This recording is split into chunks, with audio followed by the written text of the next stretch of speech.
হাফিজে কোরআন শব্দের অর্থ হচ্ছে যে কোরআনের আত্মস্থকারী, যে কোরআনকে মুখস্থ করে রেখেছে।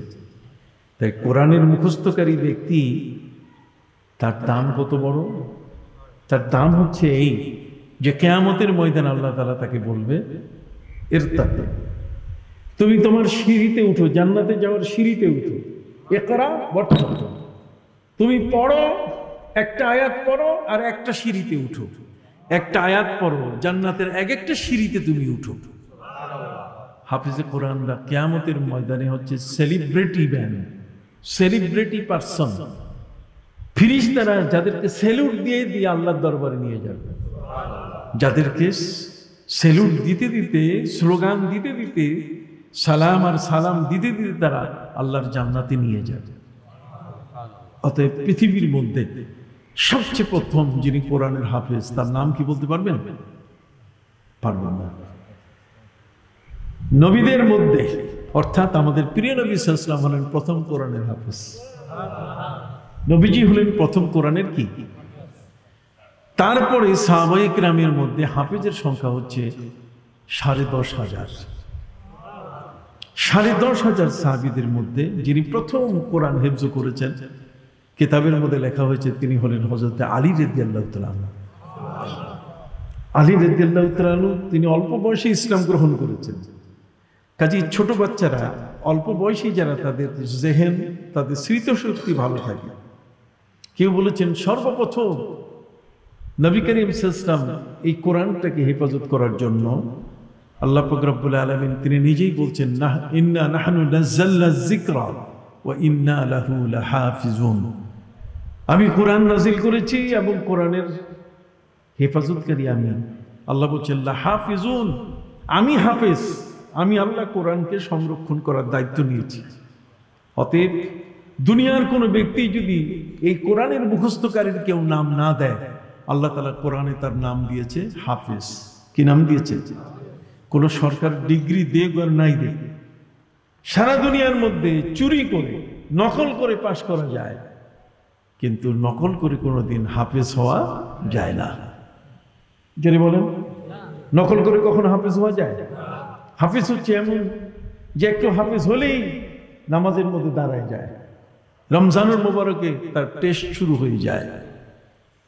প্রিয় নবী সাল্লাল্লাহু আলাইহি ওয়াসাল্লাম তিনি সর্বপ্রথম মক্কায় কাবা ঘর থেকে কাছেই সাফা পাহাড়ের পাশে যায়েদ ইবনে আরকাম রাদিয়াল্লাহু তাআলার ঘরে একটা মাদ্রাসা করলেন তিনি। সেই মাদ্রাসা ছিল হেফজুল কোরআনের মাদ্রাসা। নবী ছিলেন তার চ্যান্সেলর, আর এটার ভাইস চ্যান্সেলর ছিলেন একজন প্রতিবন্ধী সাহাবী। কথা বলেন, একজন কি? আবার বলেন, একজন কি? মানুষ বলে যে ইসলাম প্রতিবন্ধীদের নিয়ে কথা বলেনি, সম্পূর্ণ মিথ্যা কথা। ইসলামে প্রতিবন্ধীদের সম্পর্কে বিশাল বড় কথা বলা হয়েছে। আল্লাহ তাআলা পবিত্র কোরআন মজিদে একটা সূরা নাযিল করেছেন, যে সূরাটার নাম হলো সূরা আবাসা। আবাসা ওয়া তাওয়াল্লা আন জাআহুল আমা। আপনি মুখ ফিরালেন, আপনি অন্যদিকে তাকাচ্ছেন, এ কারণে আন জাআহুল আমা, যে আপনার কাছে একজন দৃষ্টি প্রতিবন্ধী লোক আসছে। সুবহানাল্লাহ বলেন। পৃথিবীর মধ্যে দৃষ্টি প্রতিবন্ধী বলেন, বাক প্রতিবন্ধী বলেন, বোবা, কথা বলতে পারে না, শ্রবণ প্রতিবন্ধী বলেন, যে কানে শুনে না, অঙ্গ বিকলাঙ্গ, এই ধরনের প্রতিবন্ধী, ঠোঁট কাটা, এই ধরনের প্রতিবন্ধী, একটা চোখ কানা, কথা কন, এই ধরনের প্রতিবন্ধী ইসলাম তাদেরকে প্রতিষ্ঠিত করেছে। সুবহানাল্লাহ বলেন। ইসলাম তাদেরকে কি করেছে? প্রতিষ্ঠিত করেছে। আমার নবী সাল্লাল্লাহু আলাইহি সাল্লাম প্রথম যে মাদ্রাসাটা তিনি করলেন কাবা ঘরের অদূরে, সে কাবা ঘরের অদূরে সাফা পাহাড়ের সাথে এই মাদ্রাসাটায় নবীজি হলেন চ্যান্সেলর। আপনারা ভাইস চ্যান্সেলর নাম শুনছেন না? যদি 5 ক্লাসের স্কুল হয়, কথা বুঝতে পারছেন? 5 ক্লাসের স্কুল যদি হয় তাহলে সেখানে প্রধান শিক্ষক, আর যদি 10 ক্লাসের স্কুল হয় তাহলে হেডমাস্টার, কথা বলেন।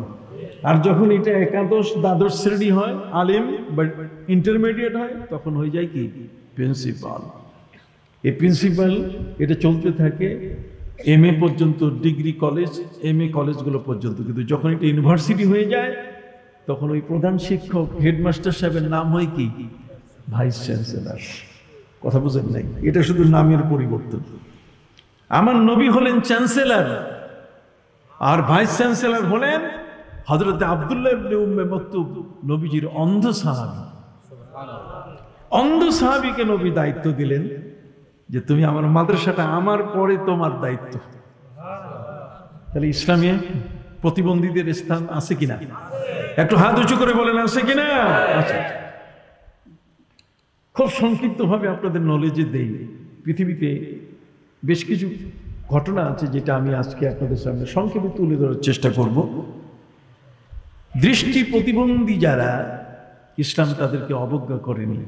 সেই আব্দুল্লাহ ইবনে উম্মে মাকতুম হলেন নবী করিম সাল্লাল্লাহু আলাইহি ওয়াসাল্লামের ওই মাদ্রাসার তিনি ভাইস চ্যান্সেলর, আর প্রভিসি ছিলেন, প্রো ভাইস চ্যান্সেলর ছিলেন হযরত মাসআব ইবনে উমাইর।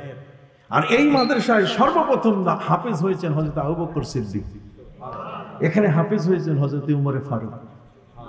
এইভাবে 10,500-এর মতো সাহাবী এই জায়গায় তারা হাফিজে কোরআন হয়েছেন। বর্তমান পৃথিবীতে সেই হাফিজে কোরআনের সংখ্যা হলো 6 কোটি। কত? 6 কোটি। সেই হিসাবে আমি আজকের যে ছাত্রটির মাথায় পাগড়ি দিয়েছে, আমার অনুভূতি যে তার মাথায় পাগড়ি দেই নেই, মনে হয় লোহে মাহফুজের মাথায় পাগড়ি দিয়েছে। মনে হয় বাল হুয়া কুরআনুম মাজিদুন ফি লাওহিম মাহফুজ। আজ আমরা যারা, আমাদের উচিত হবে এই মাদ্রাসাটিতে আরো ছাত্র সংখ্যা বাড়াই দেওয়া। কি বলেন বাবা? রাজি আছেন কিনা? হাত ওঠান একটু, রাজি আছেন কিনা? বাড়াই দিন, ছাত্র সংখ্যা বাড়াবেন।